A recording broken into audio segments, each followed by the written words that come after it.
Bueno, conmigo Saúl Méndez, él es secretario general del Suntrax y varios temas en el tapete. El primero, negociación Capac-Suntrax. Podemos decir que va por buen pie y no va a ocurrir lo que ocurrió en la última negociación de una huelga y una decisión traumática para la construcción. No quisiéramos ir a una huelga, pero estamos preparados para una huelga. Yo creo que los empresarios lo saben, nosotros lo sabemos. Hemos negociado con ellos desde septiembre del año pasado. La negociación se ha llevado a buen ritmo dentro de los marcos y estándares normales. Estamos en las últimas 30 cláusulas del convenio colectivo, que son las económicas. ¿Qué son las económicas? Siempre quedan de último. Y nosotros presentamos el pliego de peticiones al Ministerio de Trabajo ahora en el mes de enero, mediados de enero. Ya se le dio traslado a ellos y estamos sentados en lo que se conoce por disposición legal en el procedimiento de conciliación. Estamos dentro de los 10 días para negociar. Dependiendo cómo se mueva la mesa, puede ser que hayan prórrogas hasta de 10 días cada una, 2 veces. Y finalmente, si no las hay o si las hubiera, entonces los trabajadores quedarían facultados para dentro de 20 días, si no hay acuerdo, declarar una huelga. ¿Hay una rata ya establecida o la propuesta de ustedes qué ratadora tienen? La propuesta de nosotros, como toda propuesta, es una propuesta 100% del salario actual. Para negociar, obviamente, vi un artículo del presidente de la CAPAC que se agarra de eso para tratar de desvirtuar la situación, pero nosotros trabajamos, y el país lo sabe, en una industria multimillonaria, en la que empresarios de la construcción, inversionistas, bancos, aseguradoras, reaseguradoras hacen fortuna.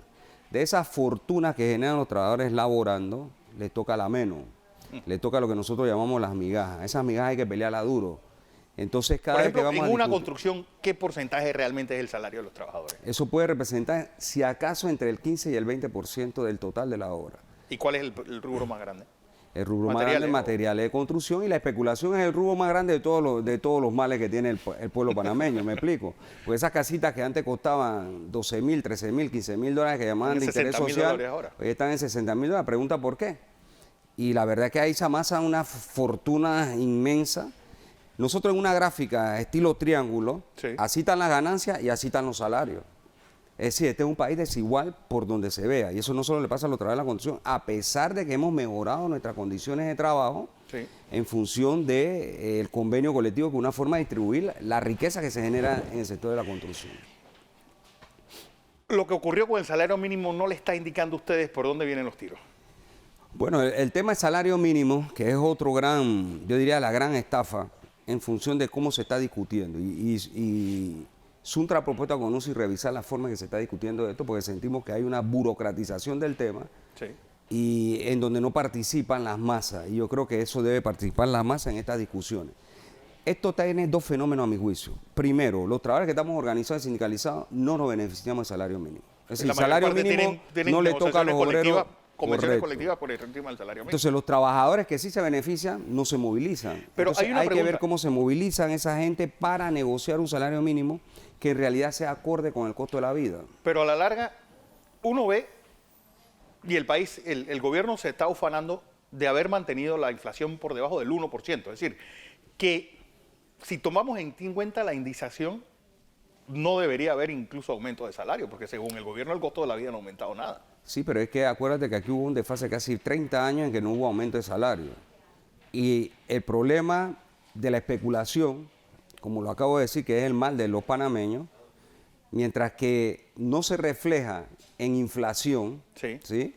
Tú vas todos los días al supermercado, si hoy compras una carne en $2, mañana te cuesta 3 y no hay ninguna explicación. Y así con cada producto. Eso es especulación pura y dura. Ustedes, por ejemplo, que son gente, es decir, que ustedes en Suntra que manejan gente a nivel muy bajo, ¿realmente el control de precios ha servido para algo? Mira, el control de precios no puede funcionar de la manera concreta como se ha planteado, porque a mi entender es una situación parcial. Nosotros hemos sostenido cuando discutimos discusión de salario mínimo que los precios tienen que bajar y congelarse, todos. Tú no puedes congelar un pedazo porque los tipos te suben los demás. Y eso es lo que está ocurriendo. Mientras te dice que te congelan 3 productos, los empresarios te suben 30.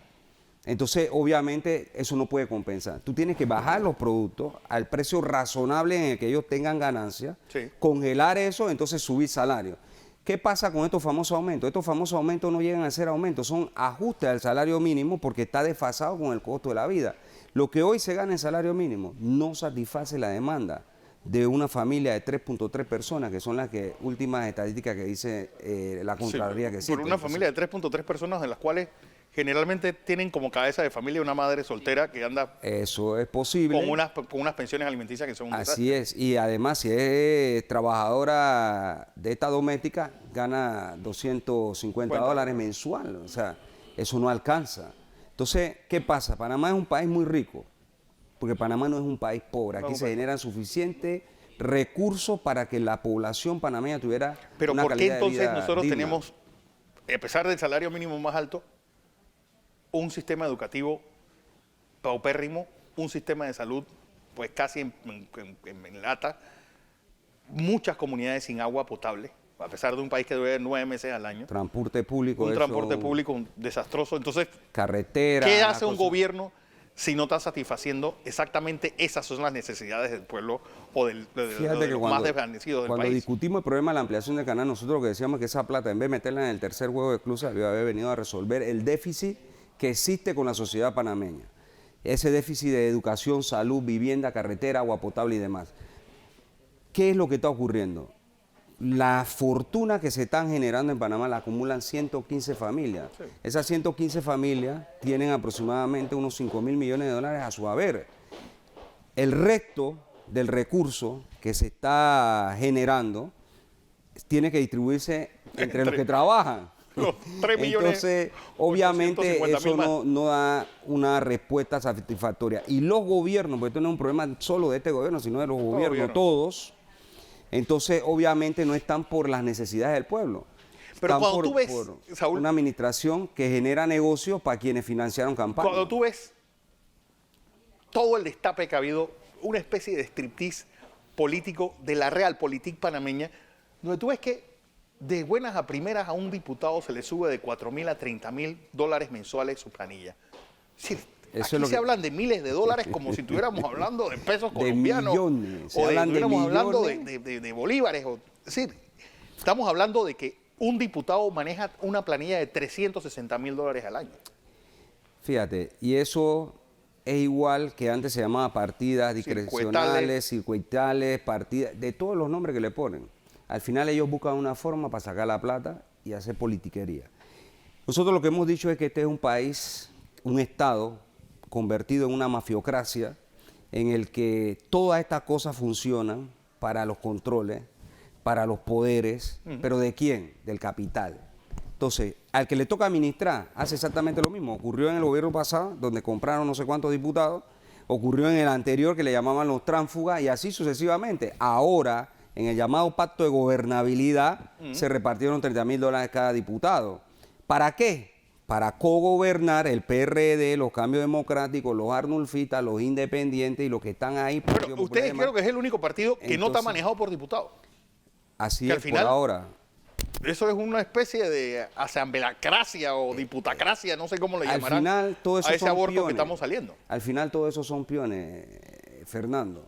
Esos no son los dueños. Ese es como el viejo adagio ese que dice que tú no quieres hablar con el payaso del circo, sino con el dueño. Entonces, ¿quién es el master of puppets que llaman los gringos? Claro, entonces allá atrás, los poderes económicos de estos son los que están en disputa. El tema de quiénes nombran de magistrados, los poderes económicos saben, los dueños, los 115 esos, que están enfrentados también entre ellos, a pesar que son familia y tienen negocios juntos, ellos saben que al final se dirime la balanza de lo que ellos llaman justicia en su beneficio o del otro gamonal en la Corte. Así que ¿quién controla la Corte para manejar todos estos negocios? Que si el gas, que Minera Panamá, en fin, todos los negocios que se manejan aquí, corruptos y no corruptos, finalmente que terminan en la Corte. Por eso esa pelea que hay hoy, que tú la ves, que se refleja a través de los partidos políticos, pero esos partidos políticos que representan facciones de los dueños del país, que financian campaña, eso es lo que está ocurriendo, eso se ve en los medios. Esa situación, por ejemplo, MEC con TVN, en donde hay un bloqueo absoluto contra Frenadeso, Suntra y el FA, obviamente implica que esos poderes que están enfrentados no quieren permitir que otra alternativa distinta que ellos no controlan puedan decirle al pueblo lo que está ocurriendo. De ahí todas las publicaciones que se están haciendo, todo el trabajo, material investigativo que estamos realizando para denunciar lo que está ocurriendo ¿Tú crees en el que país. alguien haya tomado cuenta de la lección que nos acaba de dar Costa Rica? No, porque fíjate que los poderes en este país, para todos estos casos de corrupción, Panama Papers, ¿alguien habla de Panama Papers? Ya nadie. Ya nadie. Ahora se habla de Manzana Azul.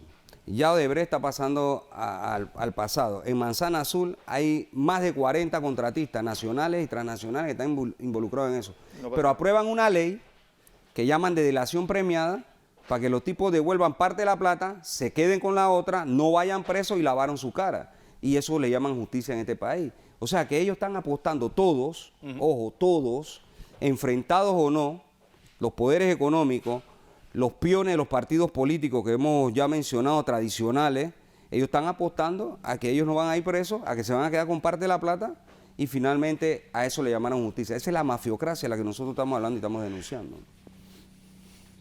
¿Se está llegando en igualdad de condiciones a la campaña del 2019? Imposible llegar en igualdad de condiciones. Eso ni la del 19 ni las anteriores. Porque precisamente los dueños del país que financian campañas en millones, eso ellos, nadie se los va a prohibir. Hay toda clase de forma que a pesar que hay una ley que ha tratado de regular esa situación, la ley electoral, sí, todos sabemos cómo se echa la ley y echa la trampa para que los recursos sigan fluyendo en función de las candidaturas de los partidos tradicionales. Yo no creo que de los 115 ultramillonarios, alguno de ellos quiera financiar la campaña del FA. Así que obviamente ahí no se va en condiciones. La última reforma electoral, esta misma de la que estoy hablando hace un rato, del 100% de los recursos se repartió el 97% para los golfistas, para los PRD, para los Cambios Democráticos, para los Molineros y para el Partido Popular. El 97% dejaron 3% para los nuevos partidos y los independientes. ¿Eso tiene algún nivel de equidad? No lo tiene. Entonces, obviamente, vamos a las elecciones en las mismas condiciones en las que se fue anteriormente. Totalmente desigual. Así que, en realidad, todo el andamiaje del sistema, del modelo, del Estado, está creado de la manera mafiosa a la que estoy hablando para que funcione. Pero lo cierto es que cada vez es más evidente que esta situación es putrefacta. Sí, esto es insostenible al mediano y largo plazo.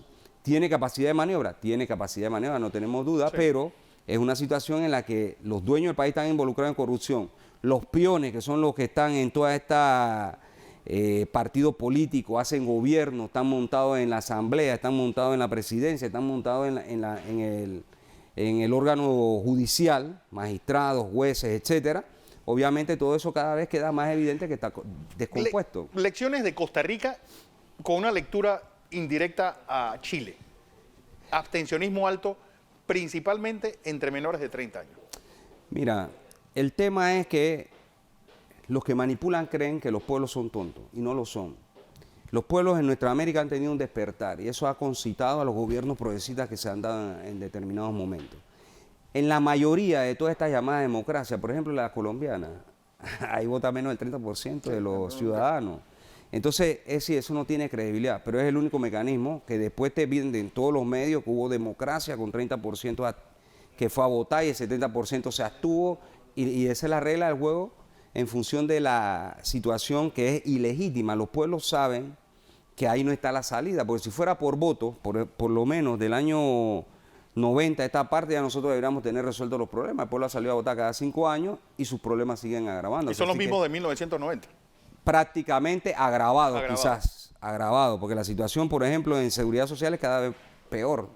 Y la Caja de Seguro Social maneja un importante presupuesto millonario, pero ese es otro lugar donde sangran los recursos del Estado de forma violenta la clase dominante. Otra cosa, Saúl, esta misteriosa aparición de soldados americanos en Panamá.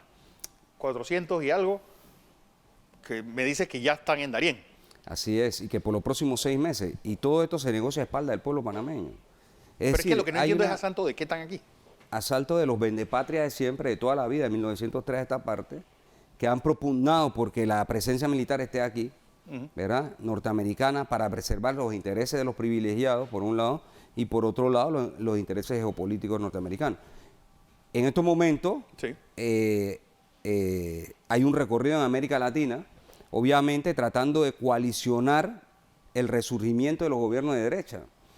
Esta América Latina, convulsa hoy, va a tener 9 procesos electorales. El de Costa Rica fue 1, pero van a haber 9 procesos electorales. Pero el de Costa Rica es uno donde el primer lugar lo lleva un outsider evangélico que también es con un discurso pues explosivo hasta cierto punto. Y sí, porque un hombre... van saliendo cosas que en determinado momento, tú te puedes imaginar esa nación dirigida por alguien conservador, que ya inclusive, y no solo conservador, sino que estos problemas de carácter religioso pueden convertirse hasta en fanatismo. Sí, en teocracias como la de los talibanes o la de Irán. Así es. Entonces, obviamente, el pueblo en su desesperación, a pesar de que hay un amplio margen de jóvenes que no votaron, en su desesperación trata de buscar una alternativa en los votos para castigar de alguna manera a los tradicionales. Sí. Sin embargo, no hay un proyecto distinto de nación. Entonces ya veremos cuáles serán los resultados de segunda vuelta. Todavía no está escrito lo que está ocurriendo, a pesar de que el evangélico está marcando de primero en las encuestas, pero obviamente este es un problema que tampoco el que sigue es una alternativa. Esto es exactamente como en Panamá. No hay propuesta ni alternativa que surjan del PRD, del Cambio Democrático, del arnulfismo, del Molirena, del Partido Popular, que sean distintos. Ellos son exactamente lo mismo, hacen exactamente lo mismo cuando están en gobierno y representan los mismos intereses. Tenemos ya casi 30 años de ejecución, porque ellos han estado disque en oposición, hacen gobierno juntos, como acaba de ocurrir ahora, sí, ¿verdad? En el llamado pacto de gobernabilidad y después de que se pelean. Así mismo pasó con Cambio Democrático y el arnulfismo. Después se pelearon en el camino y finalmente gana el otro, que está gobernando hoy. Pero ¿cuáles son las diferencias? Las diferencias pueden ser de forma, pero no de fondo. El fondo sigue siendo exactamente el mismo. Siguen beneficiando los intereses más importantes en función de los gamonales del país, justicia selectiva como se está viendo, la negación de que en realidad se recuperen los recursos todo el Estado y que quien metió la mano vaya preso. En este país hay 2 países.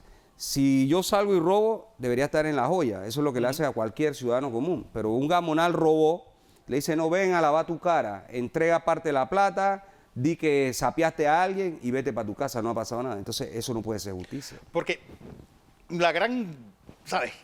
Un poco lo que la gente está viendo es, bueno, en Venezuela también se prometió arreglar las cosas y las cosas no solamente están peores, no solamente no están iguales, sino que están peores. Venezuela es un caso importante de discutir y de analizar, a mi juicio. Primero hay una crisis. Los poderes viejos desplazados del poder del Estado están confrontando a los poderes revolucionarios. Eso es el propio Chávez. A Chávez le dieron un golpe y esa pelea no ha parado. Y Chávez dio un golpe también. Y así es. Y todas las manifestaciones esas, es más, el tipo que acaban de dar de baja en una acción militar, que con acción militar respondió cuando se alzó, entonces lo han convertido en un héroe. Entonces las cosas se distorsionan de una manera que tú quedas, ¿qué es lo que está pasando? Si tú no sabes leer lo que ocurre, tú no sabes interpretar bien lo que está pasando en Venezuela. Entonces decía, estos poderes enfrentados tienen una situación que han llevado a la economía a crisis, ¿verdad? Pues después de 20 años todavía tienen Sin duda, porque esa ha sido una guerra continua. Ellos han estado enfrentados. Prueba de ello que ahora están sentados, negociando, tratando de ver cómo se puede subir la economía. Yo estaba viendo un reportaje, por ejemplo, en el que la PDVSA distribuye aceite a empresas que deben distribuirlo a su vez a la gasolinera. Y los tipos no llevan los aceites a la gasolinera, se lo dan a terceros y los terceros a terceros y ahí van subiendo y la inflación en Venezuela es una cosa terrible. Entonces, obviamente hay un problema de enfrentamiento que hay entre los viejos poderes, porque esos viejos poderes desplazados del gobierno no han desistido en volver a él. Saber que pero estar en gobierno... muchas de esas fortunas se hicieron con Chávez mucho más grandes. Sin duda, porque a pesar de toda la campaña mediática, resulta ser que se permitió al empresario nacional desarrollar su trabajo en función de que ayudara a desarrollar el país. Pues los tipos entendieron que ellos tenían que acumular y hacer guerra económica. Pero la pregunta es una situación compleja. ¿Sobrevive el chavismo a Chávez? Está sobreviviendo. Acaban de elegir una Asamblea Nacional Constituyente. Eso nadie puede negarlo. No. Fue aplastante la victoria del chavismo, que la oposición se recogió inmediatamente. Se acabaron la guarimba por arte de magia, así, después que contaron los votos.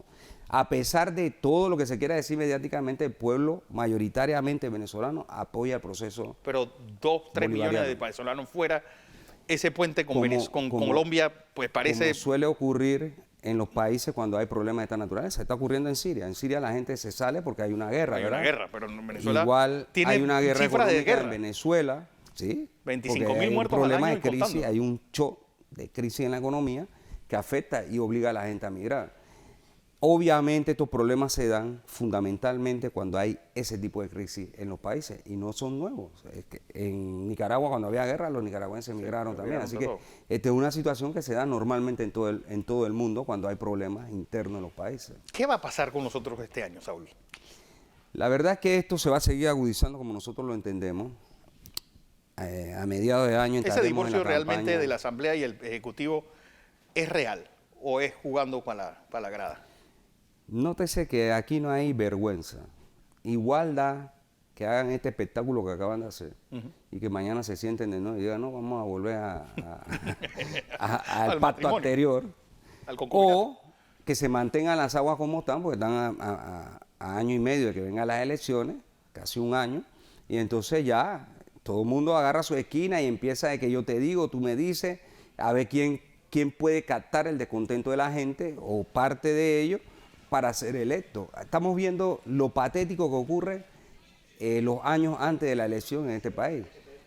Lo único más o menos que puede evitar que la campaña se adelante es la última reforma esta electoral en la que tiene algunos tiempos restringidos. Pero unos tiempos restringidos para los que no estén dentro del juego, porque los diputados con $30,000 mensuales, ellos están haciendo campaña. Tú vas a los juegos de béisbol y tienen el nombre del diputado en la espalda.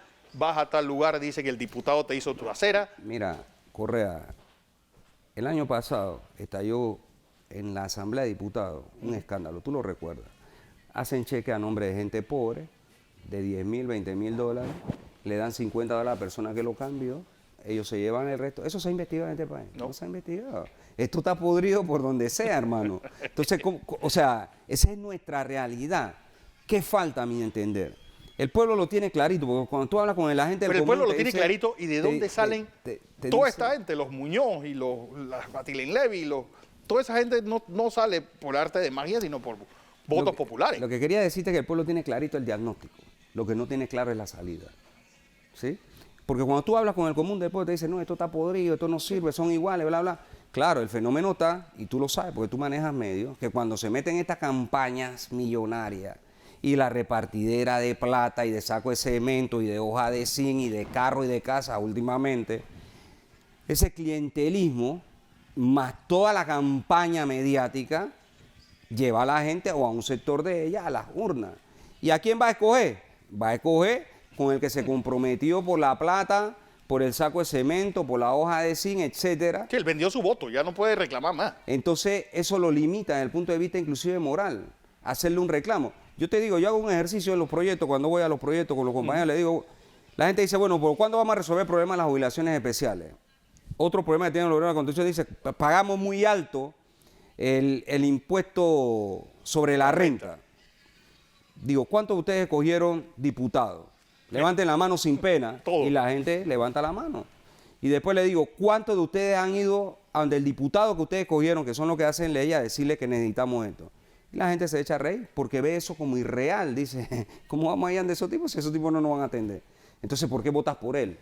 Ahí está. ¿Te das cuenta? Entonces, este elemento en el que la gente ve que es imposible llegarle a quienes son sus autoridades, el diagnóstico es, voté por él, no llego ante él, no tengo una salida. Entonces, cuando llevemos a nuestro pueblo a tener una salida, que hay que barrer toda esa podredumbre, y que su representante debe ser igual como cuando me ven a mí en el proyecto y me dan tremendas jamaqueas, ¿qué está pasando aquí? ¿Por qué esto? ¿Por qué aquello? Entonces debe ser igual con lo que elijan, ya sea en la asamblea, el representante, el alcalde o al presidente de la República. Debemos practicar una nueva democracia. El problema es que el sistema funciona, está cómodo, la zona de confort del sistema y quienes lo manejan está bien para ellos, mientras que el pueblo no tiene una salida. Y nosotros estamos apostando a ayudar al pueblo a darle una salida a este problema. Por eso el FA, por eso la lucha social, por eso las calles. Nosotros nunca hemos renunciado a las calles, aunque MECCON y TVN y todas sus cadenas dicen no han hecho nada. Afortunadamente existen las redes sociales que quieren regular. y pueden entrar a la página de Frenar Eso Noticias, pueden ver los Twitter, los Facebook, etcétera, las redes sociales y ven el movimiento constante. Fuimos a la Cancillería a rechazar este problema de la avenida de gringos. De la avenida de los norteamericanos aquí. ¿A qué? ¿A qué vienen? ¿Cómo se puede sustentar que hayan 400 y tantos norteamericanos armados y transitando por todo el país? ¿Haciendo qué? ¿En qué beneficia eso al pueblo panameño? Ah, van a hacer una escuelita, ese es el gran beneficio. ¿Y dónde están los impuestos que pagamos? ¿Por qué el Estado no hace la escuela que necesitamos, las carreteras que necesitamos, la salud que necesitamos? Entonces, ¿qué dice la canciller? La escuché. Dice, no, es que estos pactos se hacen en secreto. O sea, vender a la patria se hace en secreto. Así de sencillo, como lo hicieron en 1903. Entregar el territorio nacional, entregar la construcción del canal, dejar 100 bases militares aquí, ¿verdad? En medio de la guerra que pretendían. Entonces, obviamente, eso se hace en secreto. ¿Contra qué? Contra la decisión de un pueblo que quiere ser soberano, autodeterminado y además quiere, en realidad, un país desarrollado, en paz, pero desarrollo humano, que es lo que no hay. Aquí hay desarrollo económico, pero no hay desarrollo humano. Entonces, estos son los desafíos del pueblo panameño. Vamos a ver qué pasa. Don Saúl Méndez, como siempre, un placer tenerle por acá. Gracias por la oportunidad. Feliz año a todos. No había podido venir anteriormente a tus invitaciones, pero aquí está. Aquí estamos ahora y las próximas. Gracias. Eso es.